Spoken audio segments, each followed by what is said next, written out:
Hello hello, कैसे हो? Welcome to the UL.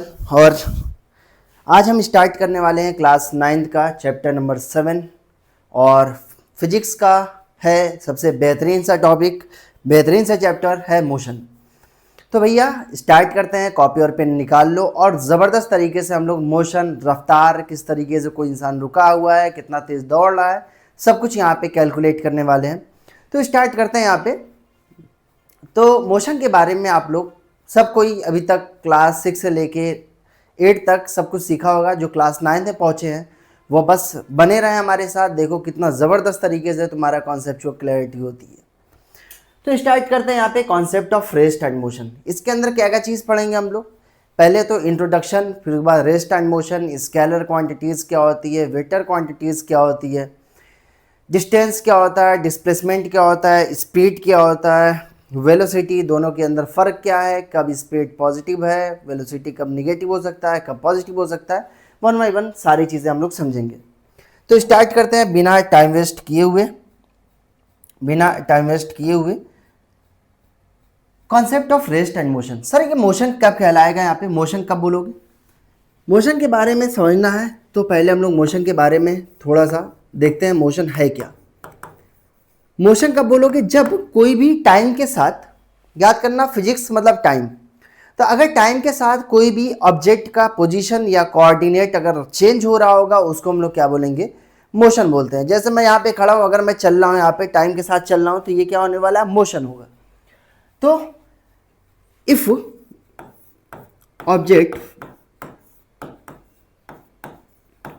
Object position और कोऑर्डिनेट्स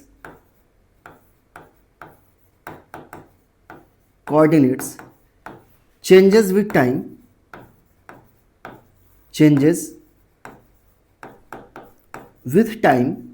उसको हम लोग क्या बोलने वाले? उसको अपन लोग बोलेंगे मोशन। आप एक चीज ऑब्जर्व करना कि यहाँ पे दो चीज है, रेस्ट और मोशन।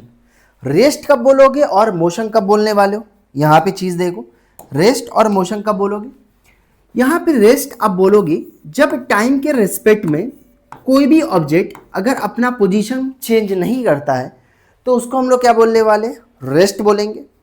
मान लो एक मारुति सुजुकी की कार यहाँ पे खड़ी हुई है और टाइम के साथ अगर मैं यहाँ पे ऑब्जर्वर हूँ, मैं उस कार को देख रहा हूँ, वो कार मूव नहीं कर रहा है, अपने पोजीशन को छोड़ के अगले पोजीशन पे नहीं जा रहा है, अपने जगह से छोड़ के दूसरे जगह पे नहीं जा रहा है, इसका मतलब वह क्या चीज़ है? वह जो कार है वह किस पे है? रेस्ट पे। इसका मतलब if position of an object changes with time, if an position of an object does not change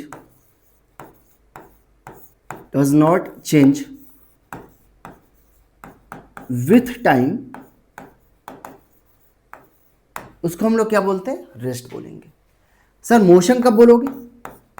motion का मतलब हो गया अगर टाइम के साथ अगर पोजीशन चेंज हो रहा है ऑब्जेक्ट का तो उसको हम लोग बोलते हैं मोशन। मतलब पोजीशन ऑफ एन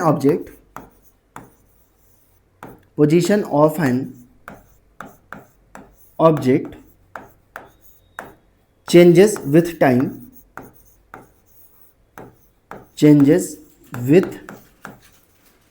टाइम, उसको हम लोग बोलने वाले हैं मोशन। तो ये जो दो चीज़ है वो बहुत ही इंपॉर्टेंट है और ये चीज़ याद रखना कि कब रेस्ट बोलोगे और कब मोशन बोलने वाले हो। आई थिंक यहाँ तक क्लियर हो गया होगा। सर ये हमारे पास एक चीज़ बात करनी है कि रेस्ट और मोशन क्या ये दोनों एब्सोल्यूट टर्म है या रिलेटिव टर्म है? रेस्ट और मोशन दोनों रिलेटिव टर्म्स है। कैसे हो सकता है? किसी ऑब्जर्वर के लिए एक बॉडी, वही सेम बॉडी हो सकता है रेस्ट पर हो सकता है कि जो दूसरा वही ऑब्जर्वर के लिए हो सकता है वही बॉडी हमारे पास मोशन। जैसे फॉर एग्जांपल अगर मैं बात करूं यहां पे, अगर मैं बात करूं यहां पे रेस्ट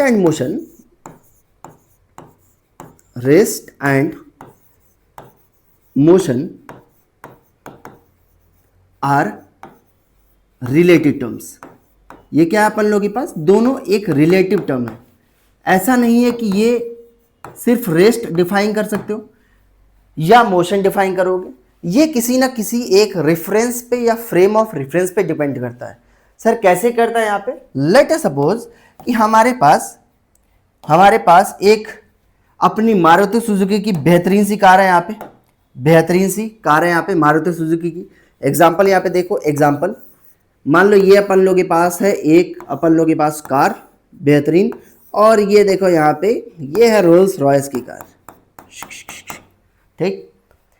और इसके अंदर हमारे पास सपोज करो दो कपल बैठे हुए हैं, भैया कपल हैं, और ये भैया बहुत खुश नज़र आ रहा है, और यहाँ पे ये भैया स्टीयरिंग पे हाथ रखे हुए हैं और ये स्टीयरिंग चला रहे हैं।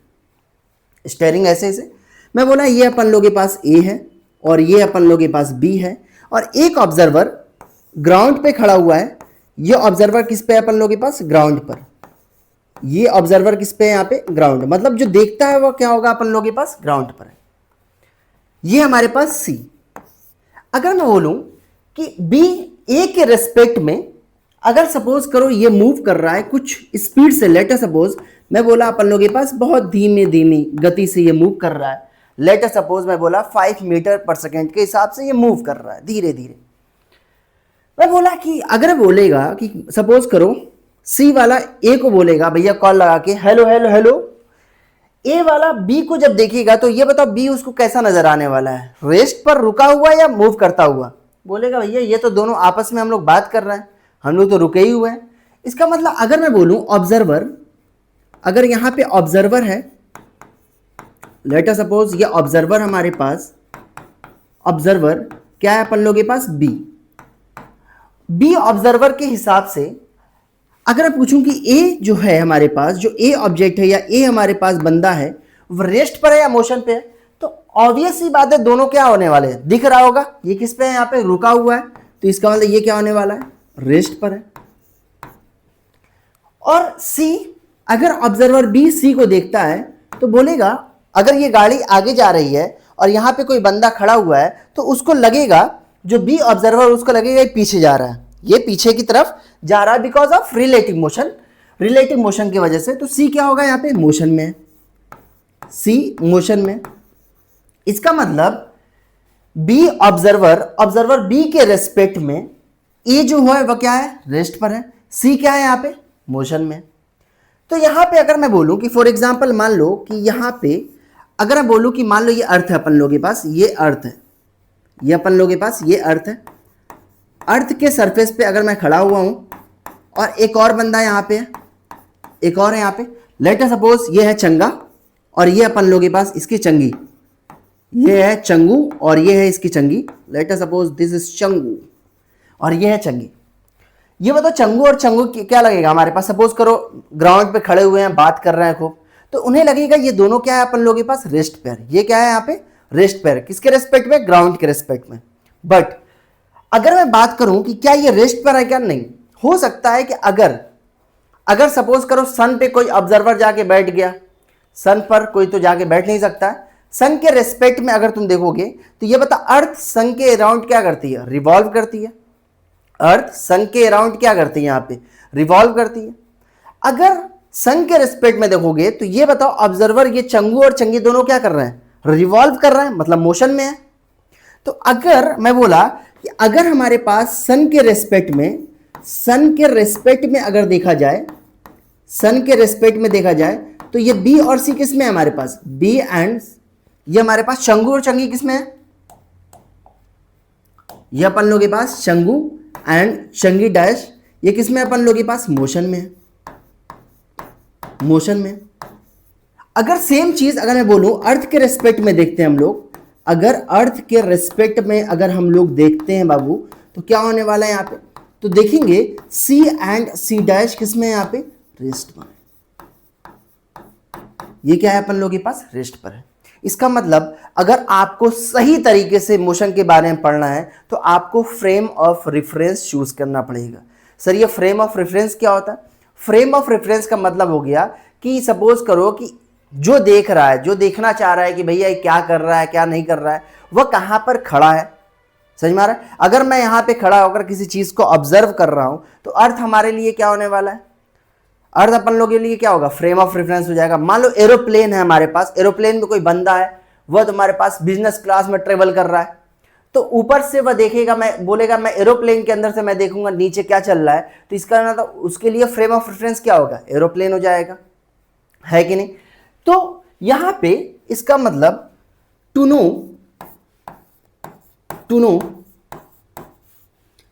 Motion we need to define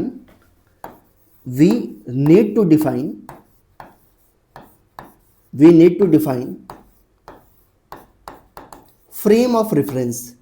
हमें क्या चीज डिफाइन करना पड़ेगा, फ्रेम ऑफ रेफरेंस।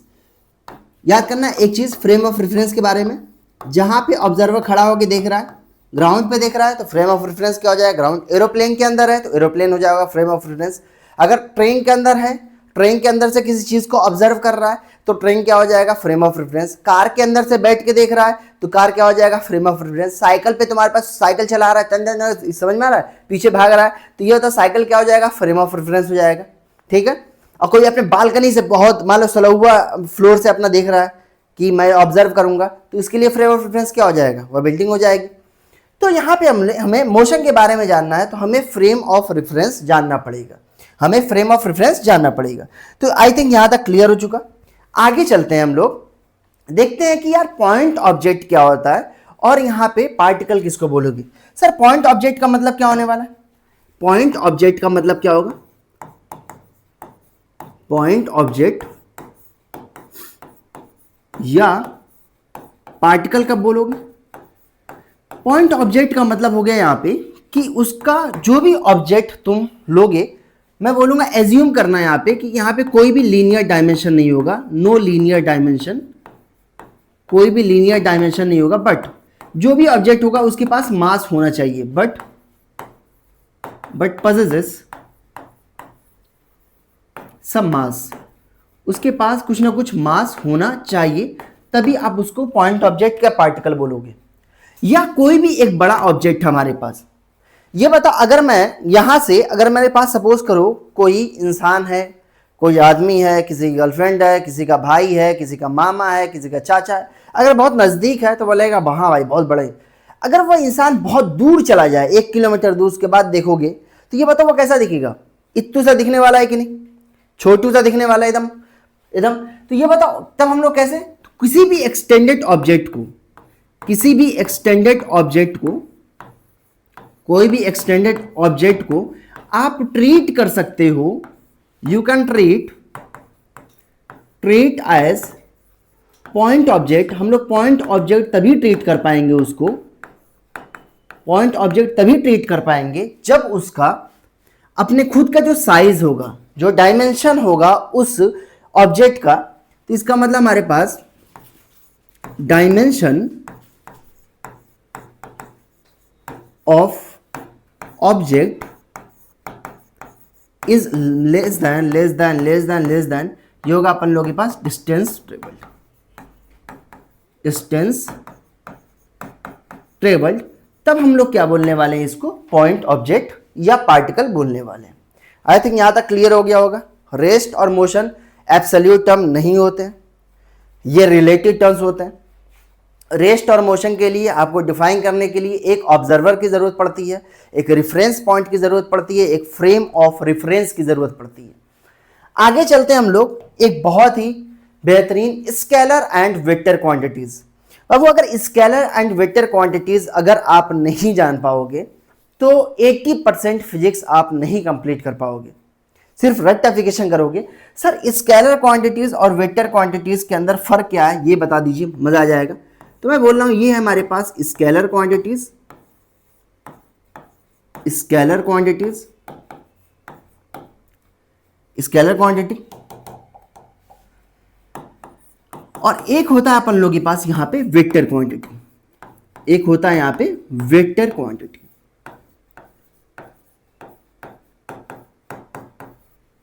सर दोनों में फर्क क्या है, फर्क देखो यहाँ पे, मैं बोला कि सपोज करो स्केलर क्वांटिटी एक ऐसी फिजिकल क्वांटिटी होती है जिसको सिर्फ पता करना है तो सिर्फ उसका मैग्नीट्यूड पता कर लो, आप सारा इंफॉर्मेशन उसके बारे में जान जाओगे। जैसे मास, मैं बोला कि मान लो जिस रूम के अंदर आप पढ़ रहे होगे, मैं बोला ये बताओ तुम्हारा मास कितना है, तो बोलोगे भैया मेरा मास 50 केजी है, 60 केजी है, 40 केजी है कि नहीं। तो मैं क्या बोल, ये बताओ 40 केजी मास, बोलोगे सर 40 केजी मास है, क्या इसके अलावा और कोई इंफॉर्मेशन चाहिए क्या तुम्हें पता करने के लिए? नहीं भैया, और कुछ होना चाहिए नहीं। अगर बोला कि जिस रूम के अंदर पढ़ लो उसका टेम्परेचर क्या है, तो बोलोगे सर टेम्परेचर वही 20 से 24 डिग्री सेल्सियस होगा। तो 24 डिग्री सेल्सियस क्या, कौन से डायरेक्शन में ये बता रहा हूं, नहीं बता रहा हूं, तो 24 डिग्री सेल्सियस टेम्परेचर। तो इसका मतलब टेम्परेचर भी कैसी क्वांटिटी है, स्केलर। तो ऐसी क्वांटिटी, ऐसी फिजिकल क्वांटिटी, सिर्फ उसे डिफाइंड करने के लिए सिर्फ मैग्नीट्यूड की जरूरत पड़े, सिर्फ मैग्नीट्यूड की, उसकी सिर्फ वैल्यू की जरूरत पड़े, उसको हम लोग क्या बोलते हैं, स्केलर क्वांटिटी बोलते हैं। मतलब फिजिकल क्वांटिटी ये होगा अपन लोगों के पास, physical quantity, physical quantity needs only one things to define। ये क्या होगा अपन लोगों के पास, सिर्फ मैग्नीट्यूड। ये क्या होगा यहाँ पे, मैग्नीट्यूड। तो मैग्नीट्यूड अगर पता चल जाए तो अपन लोगों के पास काम हो जाने वाला है। तो आपको दो चीज, एक चीज की जरूरत पड़ेगी, ये है मैग्नीट्यूड के बारे में। तो मैग्नीट्यूड अगर पता चल गया तो भैया स्केलर क्वांटिटी। तो स्केलर क्वांटिटी डिफाइन करने के लिए कोई पूछेगा तो क्या चीज की जरूरत होगी, क्या बताओगे, सिर्फ मैग्नीट्यूड की जरूरत पड़ती है। दूसरी खास बात, ये हम लोग सिंपल एडिशन कर सकते हैं। मान लो दो मास है, एक मास 40 केजी का है, दूसरा मास 60 केजी का है। मैं बोलूंगा टोटल मास कितना हुआ, तो बोलोगे 40 + 60 100 केजी। तो आप इसको अलजेब्रिक एडिशन कर सकते हो। आप क्या करने वाले हो, सिंपल जैसे एडिशन करते हो ना, 2 + 3 5, 5 + 7 कितना होगा अपन लोग के पास, 7 × 5 = 12, इस तरीके से। तो यहां पे it obeys algebraic law of addition, algebraic laws of addition. तीसरी बात क्या है यहां पे, सर इसका एग्जाम्पल क्या होगा, इसका एग्जाम्पल होगा मास, इसका एग्जाम्पल होने वाला है mass, density, temperature,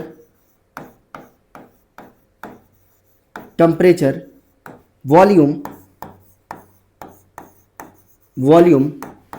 work done, energy, और बहुत सारी हैं।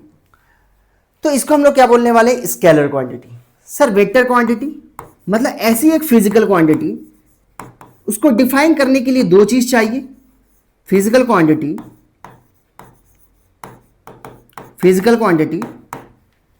that is defined by two things, that is first one is magnitude and another one is direction। तो आपके पास दो चीज हो, या तो पहला मैग्नीट्यूड हो, प्लस क्या होगी, उसका डायरेक्शन भी होना बहुत जरूरी है। सपोज करो तुम यहां पे हो, कोई तुमसे पूछा, मान लो जहां पे तुम बैठे हो वहां पे बोला गया ये बताओ तुम्हारे मामा का घर कितना दूर है, तो बोलोगे सर 1 किलोमीटर है। क्या 1 किलोमीटर सफिशिएंट इंफॉर्मेशन है क्या कि आप अपने मामा घर चले जाओगे? 1 किलोमीटर कौन से डायरेक्शन में है? 1 किलोमीटर हो सकता है इस डायरेक्शन में हो, 1 किलोमीटर हो सकता है इस डायरेक्शन में हो, 1 किलोमीटर हो सकता है इस डायरेक्शन में हो, 1 किलोमीटर इस डायरेक्शन में हो, 1 किलोमीटर इस डायरेक्शन में हो, 1 किलोमीटर पीछे हो, 1 किलोमीटर इधर हो। तो इसका मतलब 1 किलोमीटर कौन से डायरेक्शन में, एक स्पेसिफाइड डायरेक्शन होना चाहिए, तब आप एक पूरा का पूरा बता सकते हो कि सर नहीं 1 किलोमीटर नॉर्थ ईस्ट डायरेक्शन में है, 1 किलोमीटर ईस्ट डायरेक्शन में है, वेस्ट डायरेक्शन में। तो यहां पे दो चीज की जरूरत पड़ेगी, एक तो मैग्नीट्यूड और दूसरा क्या होने वाला है यहाँ पे, डायरेक्शन। तो आपके पास अगर दो चीज है तो आप पूरा का पूरा वेक्टर खंगाल दोगे, पूरा का पूरा वेक्टर क्वांटिटी आप जान जाओगे। ठीक है, बस इतना याद करो कि सर कोई पूछे वेक्टर क्वांटिटी क्या होता है तो बोलना कि सर ऐसी फिजिकल क्वांटिटी जिसको हम लोग मेजर करने के लिए दो चीज चाहिए होगा, पहली चीज मैग्नीट्यूड, दूसरा क्या होने वाला है, डायरेक्शन। दूसरा, क्या ये सर सिंपल एडिशन से हम लोग इसको ऐड कर सकते हैं क्या? सिंपल एडिशन से ऐड कर सकते हैं। जैसे मान लो मैं बोला कि एक इंसान है, मैं बोला ये 2 मीटर इस डायरेक्शन में जा रहा है और 2 मीटर हमारे पास इस डायरेक्शन में जा रहा है। मैं बोला 2 मीटर ईस्ट डायरेक्शन में जा रहा है और 2 मीटर नॉर्थ डायरेक्शन में जा रहा है। तो क्या हम लोग सिंपल ऐड कर सकते हैं? नहीं भैया, 2 metre east plus 2 metre north, क्या ऐड कर लोगे? 2 + 2 सर 4, और ईस्ट प्लस नॉर्थ क्या हो जाएगा? कुछ भी बना दोगे? नहीं, आप इसको सिंपल ऐसे ऐड नहीं कर सकते, प्लस नहीं कर सकते ऐसे। इसको ऐड करने के लिए हमें जरूरत पड़ती है क्या?